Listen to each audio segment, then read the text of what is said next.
জাতিসংঘের মানবাধিকার বিষয়ক কার্যালয় OHCHR বিগত আওয়ামী লীগ শাসনামলে সাংবাদিক, আইনজীবী, ট্রেড ইউনিয়ন কর্মী, সুশীল সমাজকর্মী এবং মানবাধিকার সুরক্ষা কর্মীদের বিরুদ্ধে করা মামলাগুলো প্রত্যাহারের জন্য অন্তর্বর্তীকালীন সরকারের প্রতি আহ্বান জানিয়েছে। জাতিসংঘের মানবাধিকার বিষয়ক হাইকমিশনের OHCHR কার্যালয় গত 12 ফেব্রুয়ারি জেনেভা অফিস থেকে 2024 সালের জুলাই ও আগস্ট মাসে বাংলাদেশে বিক্ষোভের সাথে সম্পর্কিত মানবাধিকার লঙ্ঘন ও নির্যাতন শীর্ষক তথ্য অনুসন্ধান প্রতিবেদন প্রকাশ করেছে।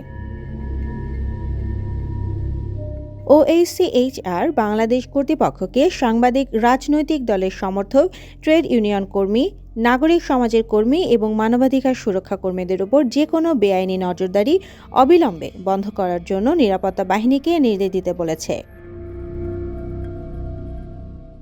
জাতিসংঘের প্রতিবেদনে বলা হয়েছে, প্রতিশোধমূলক সহিংসতা থেকে তাদের কার্যকরভাবে রক্ষা করার জন্য পদক্ষেপ গ্রহণ করুন এবং ব্যক্তিগত সম্পত্তির ওপর আক্রমণ, নাগরিক ক্ষতির দাবি সহ এই ধরনের মামলার অপরাধীদের তদন্ত ও বিচার করুন।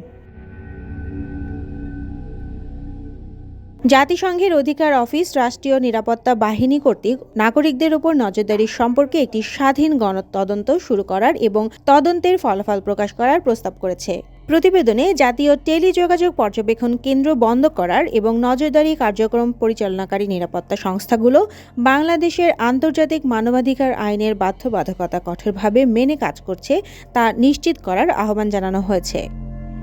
Desk report, Deshkal news.